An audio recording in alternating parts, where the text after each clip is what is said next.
Good evening to all of you. चलिए आज हम लोग शुरू कर रहे हैं pair of linear equation in two variable. Class 10th board exam के लिए काफी इंपॉर्टेंट टॉपिक है, तो इसका हम लोग आज क्विक रिवीजन करेंगे और कोशिश करेंगे कि जितने भी इंपॉर्टेंट टॉपिक्स हैं, जितने भी इंपॉर्टेंट कॉन्सेप्ट हैं, उन सबको कवर किया जाए इस एक पर्टिकुलर वीडियो में, जो बहुत ही शॉर्ट टाइम का वीडियो होगा। कोशिश करेंगे कि सारे के सारे कॉन्सेप्ट आप लोगों को इसमें प्रोवाइड कराए जाएं। तो pair of linear equation in two variable का मतलब हुआ हमारे पास एक ऐसा इक्वेशन होगा जो लीनियर फॉर्म का रहेगा। लीनियर फॉर्म का मतलब जिसकी डिग्री 1 रहेगी, यानी कि जो भी वेरिएबल होगा उस वेरिएबल पे पावर 1 रहेगी। तो पावर 1 होने का मतलब हो गया कि जो हमारा इक्वेशन है वो लीनियर फॉर्म का हो गया, क्योंकि अगर डिग्री 2 है तो फिर उसको हम क्वाड्रेटिक, डिग्री 3 है तो फिर क्यूबिक बोलते हैं। तो डिग्री 1 है, डिग्री 1 होने का मतलब हो गया कि वो लीनियर फॉर्मेट का है, लीनियर इक्वेशन हमारा होगा।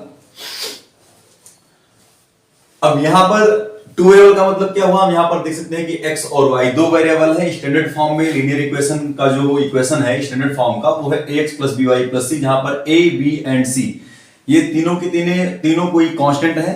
All these three are constant and x and y are the variables and both x and y have degree 1, hence this particular equation is linear equation।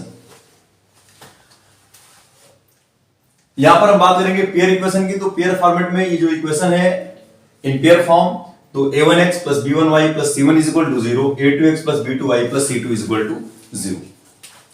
हम अगर बात करें इसकी कंसिस्टेंसी एंड इनकंसिस्टेंसी, तो क्या है कंसिस्टेंसी और इनकंसिस्टेंसी। अगर हमें किसी भी pair form of linear equation को की कंसिस्टेंसी या फिर इनकंसिस्टेंसी को चेक करना है कि जो पेयर ऑफ लीनियर इक्वेशन दिए गए हैं वो particular given pair of linear equation consistence है या फिर इनकंसिस्टेंस है, यानी कि अगर हमें चेक करना है उसकी कंसिस्टेंसी को या फिर उसकी इनकंसिस्टेंसी को, हमें ये डिफाइन करना है, ये बताना है कि given form of linear equation या given pair of linear equation is consistent और इनकंसिस्टेंट। तो उसकी कंसिस्टेंसी या इनकंसिस्टेंसी को चेक करने के लिए हमें क्या करना है, x और y की कोई एक वैल्यू ढूंढनी है किसी एक इक्वेशन से। मान लो ये फर्स्ट इक्वेशन है और ये सेकंड इक्वेशन है, तो हमने क्या किया, फर्स्ट इक्वेशन से x और y की कोई वैल्यू फाइंड कर ली, इसको सॉल्व किया, x और y की कोई वैल्यू मिली, जो कि इक्वेशन फर्स्ट का क्या है, पर्टिकुलर सॉल्यूशन है। अगर हमने x और y की उस पर्टिकुलर वैल्यू को इक्वेशन सेकंड में यूज किया, अगर हम इसको मान लेते हैं फर्स्ट इक्वेशन और इसको मान लेते हैं सेकंड इक्वेशन, तो find x and y from first means solution of equation and this value of x and y if satisfies second। अगर x और y की वैल्यू जो हमें फर्स्ट इक्वेशन से मिली है, अगर ये वैल्यू हमारे सेकंड इक्वेशन को भी सेटिस्फाई कर रही है, देन क्या होगा, कंसिस्टेंस होगा। तब हम कहेंगे कि गिवन फॉर्म या given pair of linear equation, given form of pair of linear equation is consistence. Otherwise अगर x और y की वैल्यू जो हमें फर्स्ट इक्वेशन से मिली है, जो फर्स्ट इक्वेशन का सॉल्यूशन है, अगर वो हमारे सेकंड इक्वेशन को सेटिस्फाई नहीं कर रही है, तो इसका मतलब given form of linear equation is inconsistence. अब ये तो पर्टिकुलर तरीका हो गया जिसमें हमें एक लॉन्ग टर्म ऑपरेट करना पड़ता है। हमें सबसे पहले फर्स्ट इक्वेशन के लिए सॉल्यूशन फाइंड करना पड़ता है, फिर हम उसको सेकंड में रखते हैं, फिर हम डिटरमाइन कर पाते हैं कि given form of linear equation हमारा कंसिस्टेंस है या इनकंसिस्टेंस है। इसमें हम सिर्फ डिटरमाइन कर पाते हैं कि गिवन इक्वेशन कंसिस्टेंस है या इनकंसिस्टेंस। अब अगर इक्वेशन कंसिस्टेंस है तो कंसिस्टेंस होने का मतलब ये हुआ कि उस पर्टिकुलर गिवन इक्वेशन के इनफाइनाइट सॉल्यूशन हो सकते हैं। कंसिस्टेंस है तो इनफाइनाइट सॉल्यूशन होंगे, यानी it is possible that infinite values of x and y may be exist that satisfy both the equation first and second and unique solution। तो unique solution का मतलब ये हुआ there exists one and only one value for x and y which satisfy both the equation। और अगर consistence है तो consistence का मतलब हुआ नो सोल्यूशन। इनकंसिस्टेंस का मतलब क्या हो गया? No solution. Means there exist no such a value of x and y which satisfy both the given equations. Infinite solution का मतलब ये हुआ अगर हम इसके लिए ग्राफ प्लॉट करते हैं, अगर हम इनफाइनाइट सॉल्यूशन वाली कंडीशन के लिए एक ग्राफ बनाएं x एक्सिस और y एक्सिस के long, x dash y dash, अगर हम यहां पर ग्राफ बनाएं तो दो इक्वेशन हमारी होंगी और दोनों equation both the equation will be represented by the same straight line। अगर हम बात करें यूनिक सॉल्यूशन की तो in case of unique solution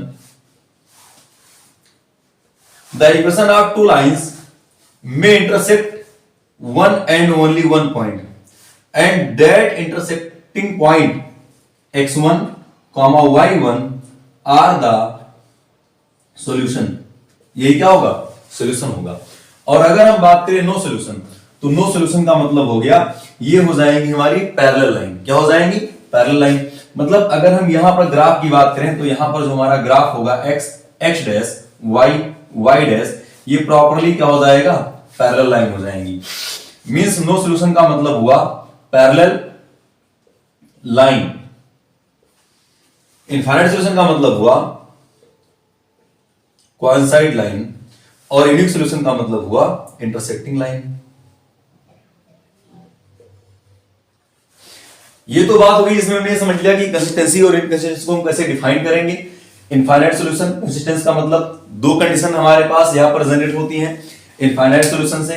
जब कंसिस्टेंस होगा तो इनफाइनाइट सॉल्यूशन और यूनिक सॉल्यूशन। इनफाइनाइट का मतलब हुआ कोइंसाइड, यूनिक का मतलब हुआ इंटरसेक्टिंग। जब बात आती है इनकंसिस्टेंसी तो इनकंसिस्टेंसी का मतलब हुआ यहां पर एक सिचुएशन आएगी जो कि होगा नो सॉल्यूशन। नो सॉल्यूशन का मतलब हो गया यहां पर लाइन कैसी मिलेगी? पैरेलल लाइन मिलेंगी। ये तो बात हो गई ग्राफिकल अप्रोच की। अब हम बात करते हैं कि हम ग्राफ कैसे प्लॉट करेंगे, हमारे पास ग्राफ प्लॉट करने का तरीका क्या होगा।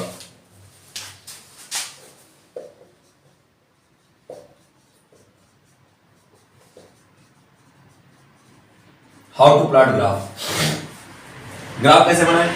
तो ग्राफ बनाने के लिए हमारे पास जो दो इक्वेशंस हैं, first of all from the both equation, दोनों इक्वेशन से हमें क्या करना है? y को फ्री करना है। y as a dependent variable, y dependent variable होता है और y डिपेंड करता है on x, x independent variable है जिसकी वैल्यू हम खुद से चूज करते हैं। तो बोथ इक्वेशन फ्रॉम फर्स्ट क्या करना है? y को फ्री करना है। तो y फ्री करने के लिए क्या हो जाएगा? -c1 माइनस a1x और अपान में b1। ऐसे ही सेकंड इक्वेशन से फ्रॉम सेकंड से क्या हो जाएगा? y is equal to -c2 minus a2x और अपान में b2। Now choose different values of x to obtain y। क्या करना है यहां इस इक्वेशन में? हमें x की यहां भी और यहां भी x की डिफरेंट वैल्यूज खुद से चूज करनी है। यहां पर हम x की कोई वैल्यू चूज करेंगे उसके रिगार्ड हमें y की वैल्यू मिलेगी। यहां पर हम x की कोई वैल्यू चूज करेंगे उसके रिगार्ड हमें y की वैल्यू मिलेगी। मान लो यहां पर हमने x की दो वैल्यूज चूज करी, x की हमने दो वैल्यूज चूज करी हैं, x1 जिसके रिगार्ड में y की वैल्यू मिली y1 और x की दूसरी वैल्यू चूज करी x2 जिसके रिगार्ड में y की वैल्यू मिली y2। और यहां पर सेकंड इक्वेशन में मान लो हमने सेम वर्क किया,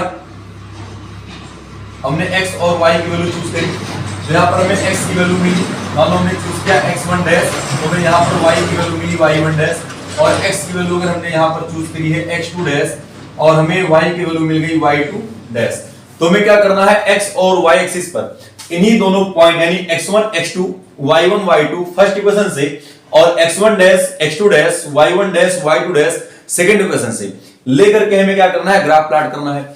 अब इस ग्राफ को प्लॉट करने का जो बेसिक तरीका होगा हम यहां पर ग्राफ प्लॉट कर दे रहे हैं। सिंपली समझ लीजिए हमें एक बेसिक सी अंडरस्टैंडिंग यहां पर डेवलप करनी है कि कैसे हम ग्राफ को प्लॉट करते हैं।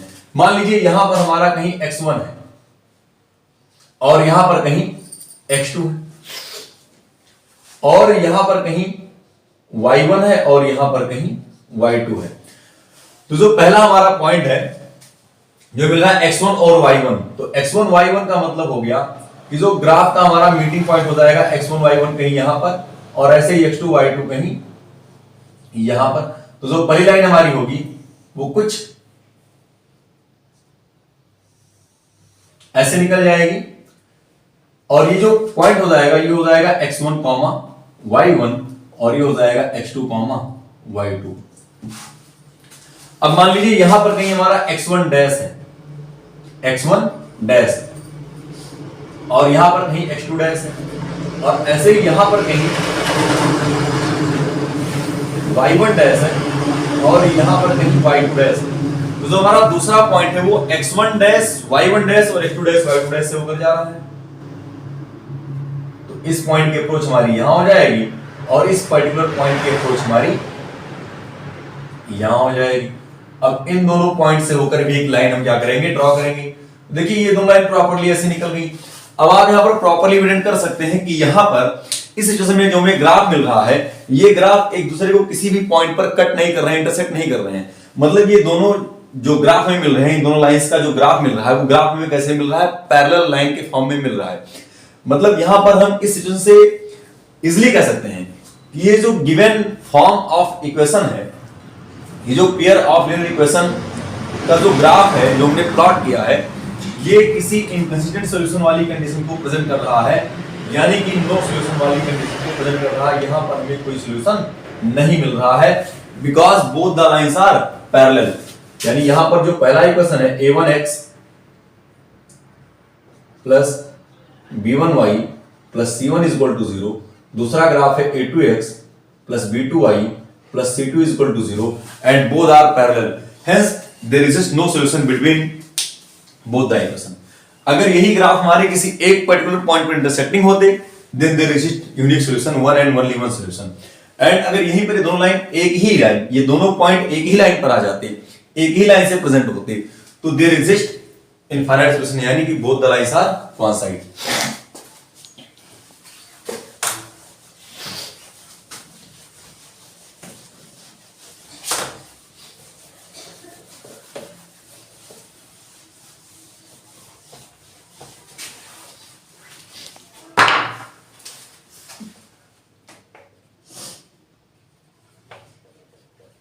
फाइंडिंग सॉल्यूशन, सॉल्यूशन कैसे फाइंड करेंगे? सॉल्यूशन फाइंड करने का हमारे पास क्या तरीका है? तो सॉल्यूशन को फाइंड करने के लिए हमारे पास तीन तरीके हैं, प्रॉपर थ्री मेथड है हमारे पास। पहला है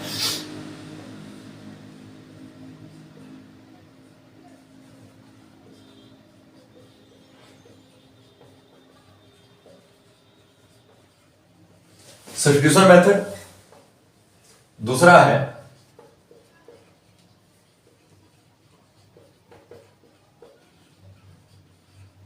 एलिमिनेशन मेथड, और तीसरा है cross multiplication method.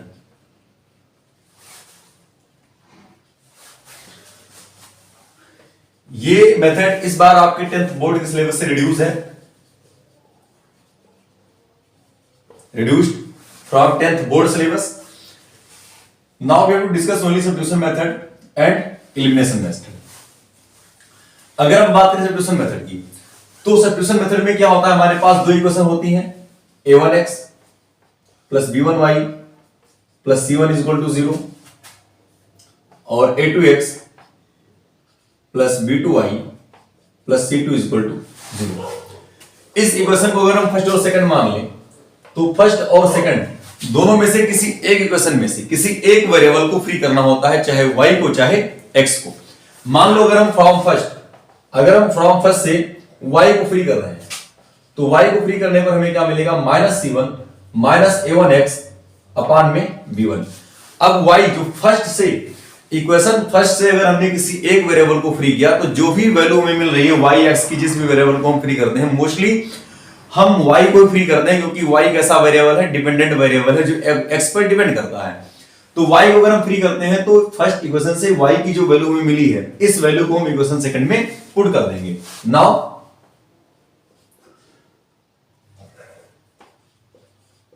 Put y in second to find x, और जब y की इस वैल्यू को हम सेकंड में रखेंगे तो हमें x मिल जाएगा। तो a2 x प्लस b2 और जहां y है वहां पर minus c1 minus a1x upon में b1 plus c2 is equal to 0। On solving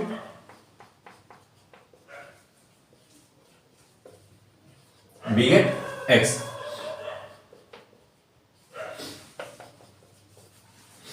using x in third, यहां से हमें x की जो भी वैल्यू मिलेगी इस क्वेश्चन को सॉल्व करने पर x की जो भी वैल्यू मिलेगी उस वैल्यू को हम थर्ड में यूज कर देंगे टू गेट y और हमें y की वैल्यू मिल जाएगी। क्लियर है ना?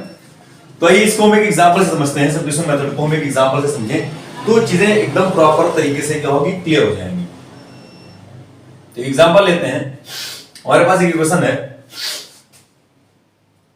x plus 3y plus 4 is equal to 0 और 2x plus 5y is equal to 3। मैंने रैंडम एक इक्वेशन चूज कर लिया है। ये हो गया फर्स्ट इक्वेशन और ये हो गया सेकंड। हमें यहां पर x और y की वैल्यू फाइंड करनी है। तो फ्रॉम फर्स्ट हम y को फ्री कर रहे हैं तो y इक्वल टू क्या हो जाएगा, -4 माइनस x अपान में 3।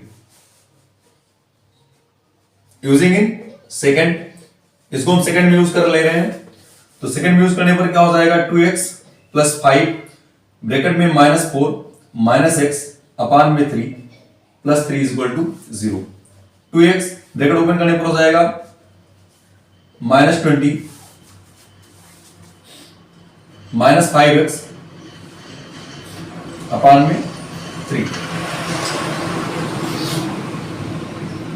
Plus 3 equal to 0। एलसीएम लेने पर हो जाएगा 6x minus 20 minus 5x is equal to minus 9। x is equal to minus 9 plus 20, तो x की वैल्यू क्या हो जाएगी 11। x की इस वैल्यू को हम कहां यूज कर देंगे, यहां। तो y इज इक्वल टू क्या हो जाएगा -4 माइनस 11 अपान में 3, तो -15 अपान में 3, तो y कितना आ जाएगा -5।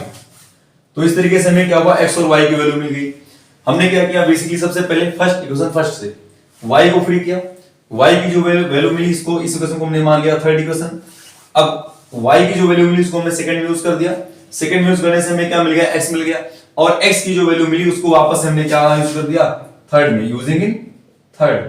तो हमने जब थर्ड में यूज कर दिया तो हमें क्या मिल गया, वापस से y मिल गया। आप चेक कर सकते हैं कि ये इक्वेशन, ये जो दो वैल्यूज मिली x और y की, ये गिवन इक्वेशन का सॉल्यूशन है या नहीं है। तो चेक करने के लिए क्या करेंगे, देखिए हमें 0 मिलना चाहिए ओवरऑल में। तो 11 -5 और 3, तो -5 3 -15 और 11 4 क्या हो जाएगा 15, प्लस का 15 माइनस का 15 तो क्या हो गया 0। 15 माइनस 15 0। यहां पर चेक करिए तो 11 2 22 और 5 5 -25, 22 प्लस 3 कितना हो जाएगा 25 और -25, तो प्लस का 25 माइनस का 25, 25 माइनस 25 क्या मिल गया 0। मींस x और y की हमें एक यूनिक वैल्यूज मिल गई। तो इस तरीके से हम बहुत ही आसानी के साथ सब्स्टिट्यूशन मेथड को अप्लाई करके किसी भी गिवन इक्वेशन को सॉल्व कर सकते हैं। अब सॉल्व करने का जो मेथड है, जो प्रोसीजर है, वो प्रोसीजर यहां पर लिख दिया गया है। प्रोसेस कैसे हम प्रोसीड करते हैं, किस तरीके से हम सब्स्टिट्यूशन मेथड को अप्लाई करके बहुत ही आसानी के साथ x और y यानी किसी भी given pair of linear equation का सॉल्यूशन फाइंड कर सकते हैं। उस प्रॉपर अप्रोच को यहां पर मेंशन कर दिया गया है और इस मेथड को एक एग्जांपल के थ्रू यहां पर एक्सप्लेन कर दिया गया। आप देख सकते हैं प्रॉपर तरीके से, बहुत ही आसानी से आप 2 नंबर 1 नंबर का जो भी क्वेश्चन आता है 1 मार्क्स 2 मार्क्स का, उसे बहुत ही आसानी के साथ या एमसीक्यू में तो बहुत ही इफिशिएंट तरीके से, इजीली तरीके से आप इसको सॉल्व कर सकते हैं। Thank you, have a good day.